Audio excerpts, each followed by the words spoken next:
So next we are going to dissect physical properties.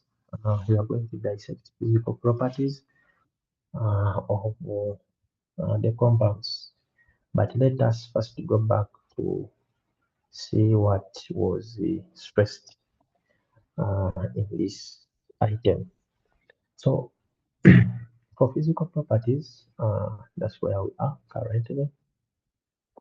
So the item says stress that, can we go back where it started it from? A pharmaceutical company extracts, you see, extracts essential oils. Pharmaceutical company extracts essential oils from medicinal plants. So the issue here is extraction of oils from plants. And I explained earlier on that the department the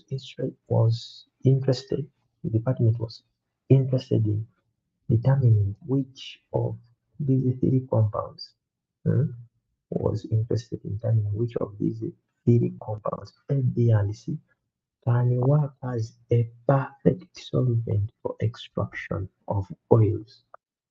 You see, we have hexane, we have B was pentane, and C butane, A, B, and C. Which of these three? The company found out that one of the compounds effectively, one of them, not three of them, one of them effectively dissolves oily plant extracts. Is it effectively dissolves? And why am I calling these physical properties? Now, this is solubility because one of them effectively dissolves. It dissolves in the other. So, meaning that you are looking at solubility of one of these compounds in oil plant extracts. Solubility, physical property, and also how one can be separated and effectively dissolves oil plant extracts and can easily be separated. Separation of mixtures, that is, we separate mixtures using the physical means. However, there are also some chemical means that can be applied, meaning that if a compound is dissolved in a solvent, hmm, okay, let me take an example. This is just an example.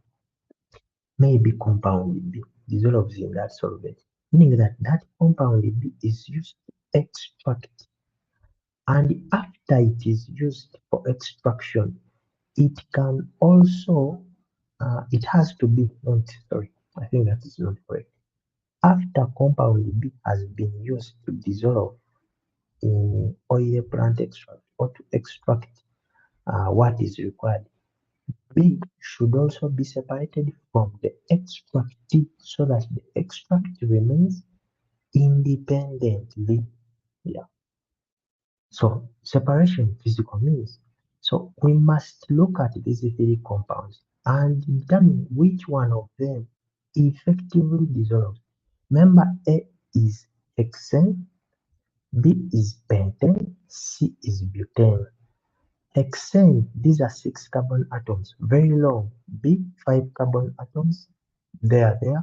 C, 4 carbon atoms, a bit short, 4 carbon atoms.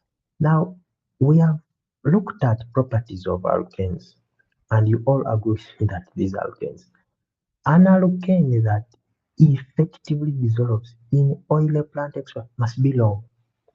Why? Because if it has a very long chain, if it has a very long chain, remember this chain is composed of nonpolar bonds of carbon and carbon plus those of carbon and hydrogen. There are these nonpolar bonds. There are these nonpolar bonds of carbon to carbon and carbon to hydrogen. Those nonpolar bonds are the ones that interact well with the oil plant extracts. Why are they the ones that interact well with the oil plant extracts? Because they are nonpolar. They are nonpolar. And the oil plant extracts are also organic in nature. They are not polar. Yeah. So a compound that has very many carbons and hydrogens, a long chain in particular, should dissolve very well. It should dissolve very well those oil plant extracts. Indeed, it should. Now, also the other thing which you can use to clearly see that A is the one that is required. Now look at C. C is butane. The stable state of butane is gas. Why? Butane has very few carbon atoms. And remember, when you have very few carbon atoms, also the state changes. Also the state changes. So very few carbon atoms, you are almost a gas. Now you are using a gas to extract oil plant extracts. Is that reasonable? Not really, not reasonable. So A should be the perfect one. However, you shouldn't just say A. If you call from the preamble, I said these are physical properties that are well explained. Well explained. Therefore, for that case, we have the following. For that case, we have the following.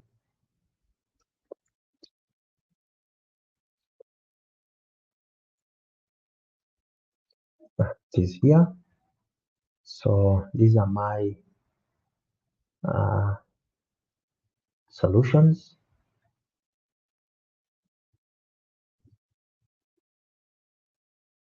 Hope they are visible.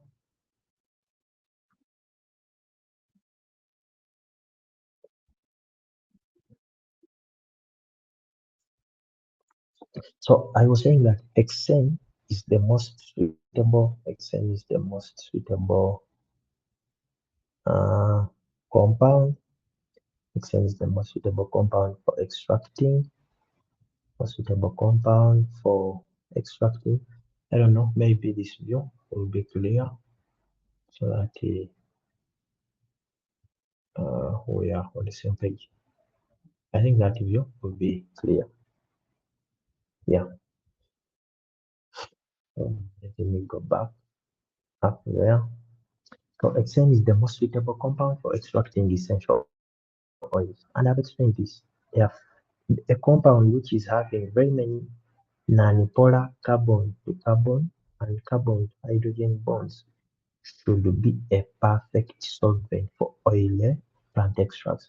Why oil plant extracts are also organic in nature, so they have to interact with something which is more organic, which has more carbon atoms and hydrogens. Yeah. So that should justify my reasoning. The most suitable compound in this case is Xn. However, you explain that choice. You explain that choice. Now, I explained this in terms of physical properties. In terms of physical properties, as I link to the scenario, that is very important. Not you have to explain each and everything in relation to the scenario. So what is the first reasoning? I am saying Xn is not suitable because it exists as a colorless liquid. I have clearly given you an example of butane. Butane is its most stable state is a gas. Butane is a gas. Now, you want to extract oils using a gas, that shouldn't be reasonable. Yeah. So, hexane is preferred because its stable state colorless liquid. Now, you explain why is it a colorless liquid, and we have explained this earlier. To explain state, depend on structure, forces of attraction that are there. You see, gases like butane, for them, they can easily move. Why? There are few carbon atoms, the molecular weight is very low, so they can easily move. However, if something is a liquid, you see, this is a liquid due to relatively stronger. I am choosing my words carefully. I have used relatively stronger. They are not so much strong, yeah, but in comparison to pentane and butane, the forces of attraction existing within Xn are relatively stronger. And I am calling them van der Waals forces because this is a covalent compound made up of carbon and hydrogen. Yeah, covalent compounds that have uh, covalent bonds, they are those that have a giant covalent structure. Yeah, I explain those structures. You can preview the information, you'll see that diamond, graphite, and sand, they are the ones with covalent bonds. So this exists as a colorless liquid due to relatively stronger van der Waals forces It relatively stronger van der Waals forces at room temperature. And it is stable because those forces are relatively stronger, and also it is stable because it has stronger carbon to carbon and carbon to hydrogen non-polar single covalent bonds. The reason as why they are strong because they are non-polar. They are between atoms of nearly the same electronegativity value. For example, if I have a carbon-carbon bond, this bond is non-polar, it is strong. We cannot have electrons being directed towards carbon, towards one of the atoms. It is impossible. Yeah, meaning that the electrons are there in the state of balance. So the bond becomes non-polar. I explained that. So hexane therefore shows little, this is very important, it shows little or no reaction with oils to be extracted. Why? Its bonds are non-reactive. They are non-polar.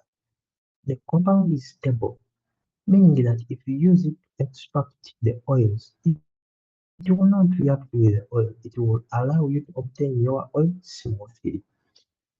Then the other thing, hexane is insoluble in water. These are compounds that do not dissolve in water.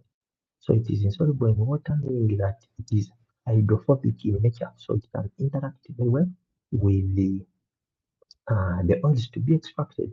And also, since it is insoluble in water, that should allow it to avoid attracting soluble impurities during extraction. So you have to explain why it is insoluble in water. Hexane is insoluble in water due to the reason as why it doesn't dissolve in water because of the hydrophobic carbon and carbon hydrogen single bonds.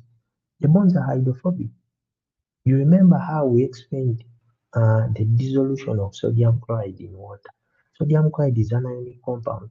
For anything, let me remind you, for anything to dissolve well in water, for example, sodium chloride, you know why it dissolves well in water? Water is OH.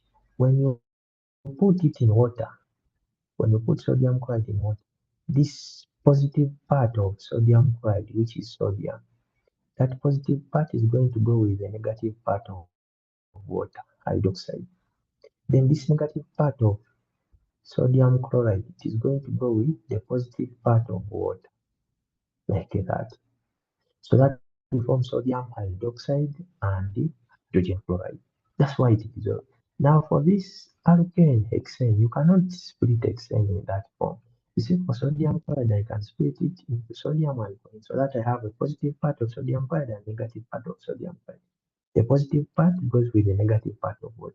The positive part goes with the negative part of water, and the negative part of sodium chloride goes with the positive part of water. For hexane, it is impossible. That's why I'm calling them. It is insoluble in water because it has hydrophobic bonds that are water-hating, bonds that cannot be broken down by water. Hydrophobic carbon hydrogen single bonds. So this enables hexane to avoid.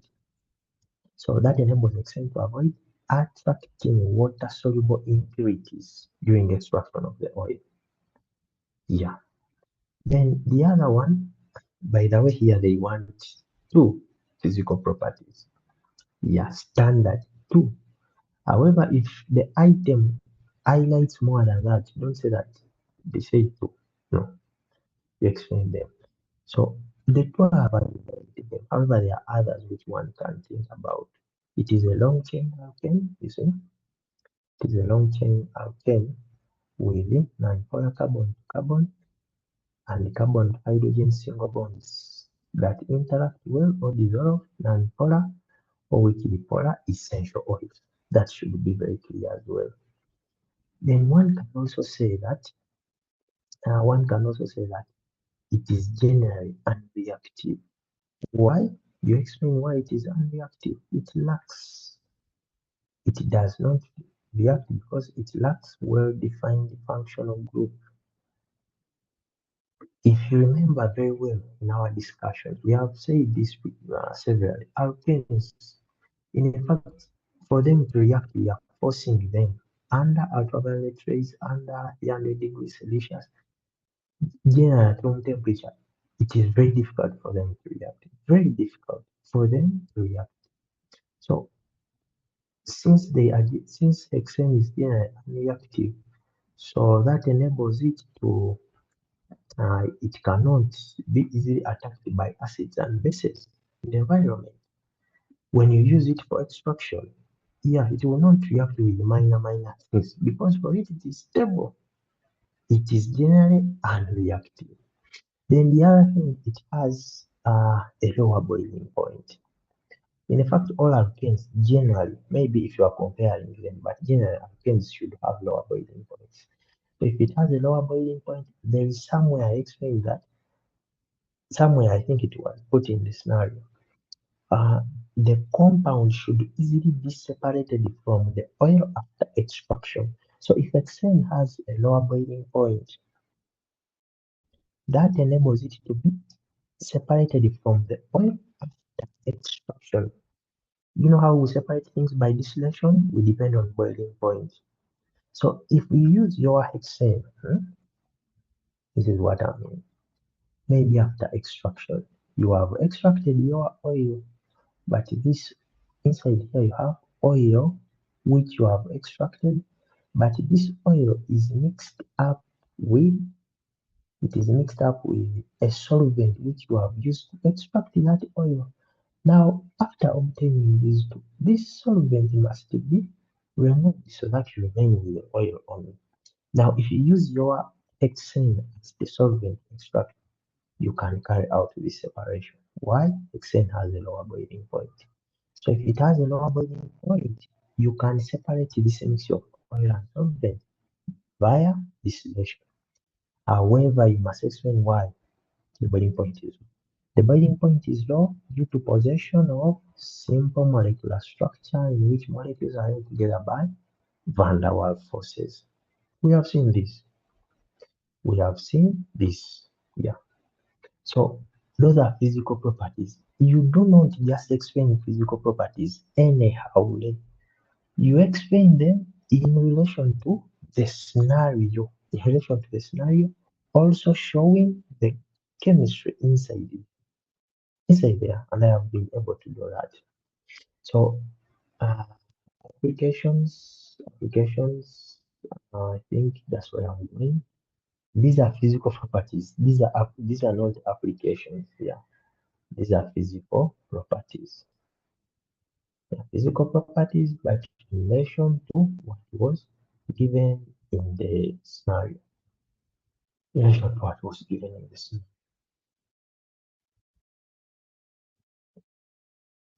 So next we shall see applications.